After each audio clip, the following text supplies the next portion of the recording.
Japan की population लगातार कई वर्षों से गिर रही है और इसका बहुत बड़ा कारण है कि जो जापान अपने इकोनॉमी को ज़्यादा बूस्ट नहीं कर पा रहा है। इस वीडियो में हम लोग जानेंगे कि जापान की जो इकोनॉमी है उसको और फिर जापान की जो पॉपुलेशन है ये लगातार क्यों गिर रही है और इसके पीछे कई कारण हो सकते हैं। दुनिया में केवल जापान ही ऐसा देश है जहां सबसे ज़्यादा जो बूढ़े व्यक्ति है वो उनका परसेंटेज है पॉपुलेशन में। उसके बाद अगर बात करें तो जापान दुनिया से 30 से 40 वर्ष ज़्यादा आगे चल रहा है। तो जापान में टेक्नोलॉजी काफ़ी ज़्यादा है। इस सब के पीछे कई कारण हो सकते हैं कि जापान का जो पॉपुलेशन है वो लगातार गिर रहा है।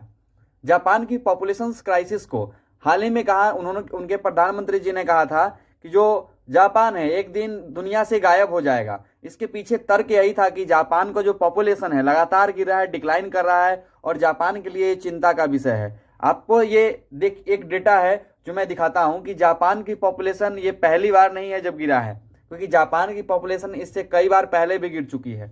अब जापान के पॉपुलेशन गिरने का कई कारण है। पहला कारण कि बर्थ रेट जो है जापान में वो बहुत कम है। दुनिया में सबसे ज़्यादा बर्थ रेट अभी जो है कम वो जापान का है। जापान का बर्थ रेट 1.30 2021 में था। उसके बाद अगर बात करें तो जापान के कई अलग अलग वर्षों में जो बर्थ रेट है वो कभी घटा है तो कभी बढ़ा है। अब ये बर्थ रेट क्या होता है? बर्थ रेट का मतलब होता है दोस्तों कि उस देश की महिला, एक महिला कितने बच्चों को जन्म देती है। जैसे अगर भारत का मान लीजिए सपोज दैट कीजिए कि 2.05 है, इसका मतलब भारत की एक महिला अपने जीवन में 2.05 बच्चे को जन्म देती है। तो ये एक बेसिक आधार होता है निकालने का कि उस देश की महिला कितने बच्चों को जन्म देती है। जापान में अगर फर्टिलिटी रेट की बात करें तो 2005 में जो 1.26 था जापान की फर्टिलिटी रेट, उसके बाद 1974 की बात करें तो 1974 में जापान में 2.1 था।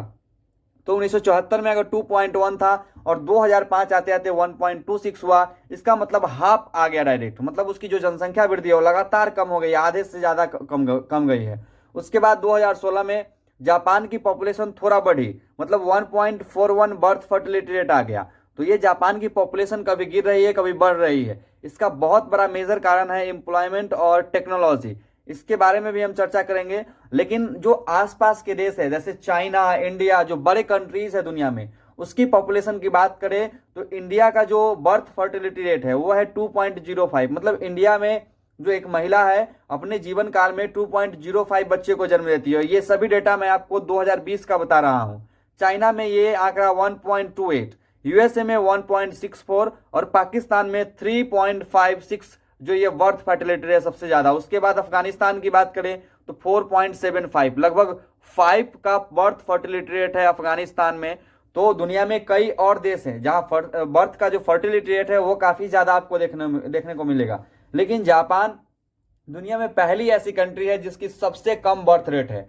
बर्थ रेट मतलब वहां की महिला बच्चों को कम जन्म दे रही है। उसके बाद अगर जो ये जापान है तो जापान का जो ये बर्थ फर्टिलिटी है अगर ये गिरता है तो इसका क्या इम्पैक्ट होगा जापान पे?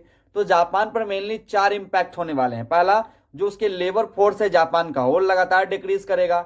दूसरा, श्रिंकिंग इकोनॉमी लगातार जापान की गिरेगी, क्योंकि अगर आपके पास लेबर फोर्स नहीं होगा तो जापान की इकोनॉमी जरूर गिरेगी।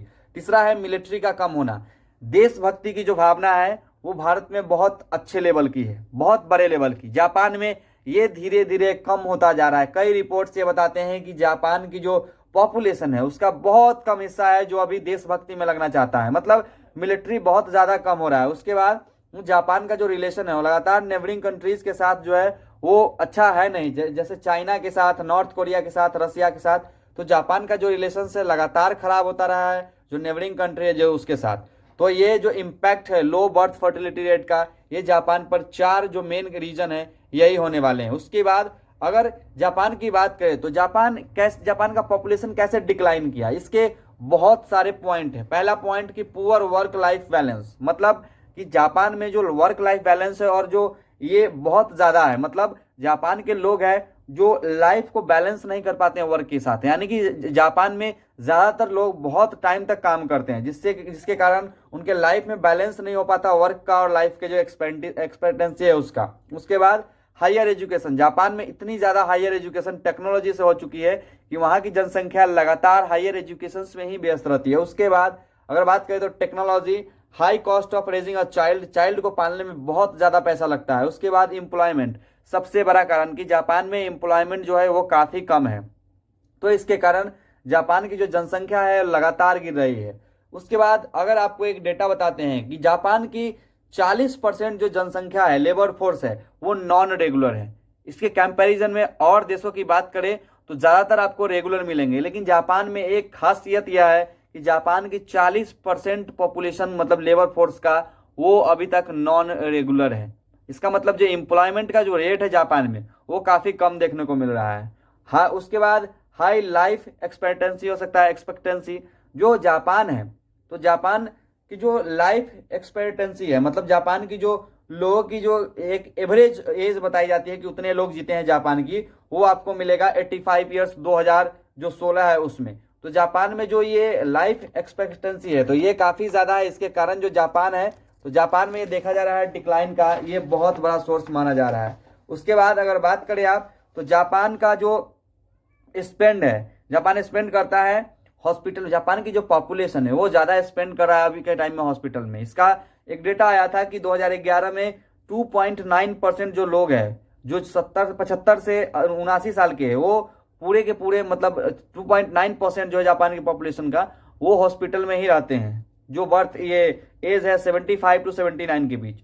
2011 में लगभग 14% के आसपास ऐसे लोग थे जो फिजिशियंस डॉक्टर्स के पास लगातार विजिट कर रहे थे। दुनिया के 23 कंट्रीज का जो पॉपुलेशन है वो लग रहा है कि 50% जो है वो गिर जाएगा अगले आने वाले 80 या 90 सालों में। तो जापान भी उसमें से एक कंट्री है। तो जापान में अभी के टाइम में आपको बता दें कि जापान में 2014 में जो पॉपुलेशन था 127 मिलियन के आसपास था। 2040 में ये आंकड़ा लगाया जा रही है, जो फ्यूचर का जो बताया जा रहा है कि जो जापान का जो 2040 में जो पॉपुलेशन होगा वो 107 मिलियन होगा, जिसमें 60% का श्रिंक होगा उसके पॉपुलेशन का। 2050 की बात करें तो जापान की जनसंख्या 97 मिलियन के आसपास हो, 97 मिलियन, और इसमें 24% श्रिंक हो जाएगा जापान की पॉपुलेशन का। तो जापान में पॉपुलेशन क्राइसिस लगातार बना हुआ है और आने वाले समय में भी इसका अगर अच्छा कोई उपाय नहीं देखा गया तो जापान की जो पॉपुलेशन है वो लगातार डिक्लाइन होगी।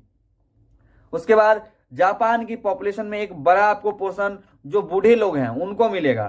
तो उनका पोर्शन ऐसा किसी भी कंट्रीज में नहीं है, जापान में बहुत ज़्यादा आपको मिलेगा, क्योंकि जापान में जो ज़्यादातर लाइफ एक्सपेक्टेंसी है तो वो ज़्यादा आपको मिलेगा। तो इसी के कारण जापान में जो ज़्यादा है बूढ़े लोग वो बढ़ रहे हैं। तो ये जो है हाई लाइफ एक्सपेक्टेंसी के कारण ही हो रहा है। तो जापान की टोटल पॉपुलेशन का 38% लोग 60 से ज़्यादा साल के हैं, मतलब 60 एज के ऊपर है। 60 से ऊपर के एज के अगर लोग की बात करें तो 38% है। 26% लोग 65 के ऊपर है, मतलब जापान की पॉपुलेशन का 26% लोग 65 के ऊपर हैं। तो ये जापान के लिए ज़्यादातर जो चिंता का विषय यही है कि जापान में जो बूढ़े लोग हैं वो ज़्यादा बढ़ रहे हैं, और ये जो लोग होते हैं ये आपके इकोनॉमी को ज़्यादा बूस्ट कर नहीं पाते हैं, क्योंकि ये किसी भी तरह का काम नहीं कर पाते हैं। तो जापान में हो सकता है कि अपने बूढ़े लोगों को ट्रेनिंग दे किसी काम को करने के लिए इकोनॉमी को, तो हो सकता है कि जापान में जो पॉपुलेशन क्राइसिस है वो थोड़ा बहुत रुके। उसके बाद अगर बात करें कि जापान की पॉपुलेशन को जो डिक्लाइन है उसको रोकने का तरीका, तो उसको रोकने का तरीका हो सकता है कि दो कारणों से जापान की पॉपुलेशन का जो डिक्लाइन है वो रुक सकता है। पहला, इंक्रीजिंग इमिग्रेशन। अगर इमिग्रेशन जो जापान चालू कर देता है तो स्टार्ट कर देता है इमिग्रेशन, तो जापान में जो लोग हैं अदर कंट्रीज के वो आना स्टार्ट कर देंगे। इससे जापान में जो बर्थ फर्टिलिटी रेट है वो धीरे धीरे बढ़ने वाला होगा। उसके बाद दूसरा कारण है एम्प्लॉयमेंट। जापान में एम्प्लॉयमेंट अभी काफ़ी कम है, जिसके कारण जो जापान की जो लाइफ जो है वो बच्चे को होल्ड ज़्यादा नहीं कर पाती है। इसी के कारण जो जापान में एम्प्लॉयमेंट है इसको बढ़ाना होगा। और जापान आज भी दुनिया से 30 से 40 साल ज़्यादा आगे है टेक्नोलॉजी के मामले में। दुनिया में सबसे बेहतरीन हॉस्पिटल्स आपको मिलेंगे जापान में। इसी के कारण जापान के लोग ज़्यादातर उम्र जीते हैं। तो जापान आने वाले समय में क्या एक्शंस लेता है इसको रोकने के लिए, ये देखने वाला जो बात होगा। लेकिन जापान के लिए दो सॉल्यूशंस है कि इमिग्रेशन को बढ़ाए, उसके बाद एम्प्लॉयमेंट को बढ़ाए। तो ये दो कारणों से जापान आगे जा सकता है। तो कैसी लगी ये वीडियो, चैनल को सब्सक्राइब जरूर कीजिएगा और दोस्तों के साथ शेयर जरूर कीजिएगा दोस्तों।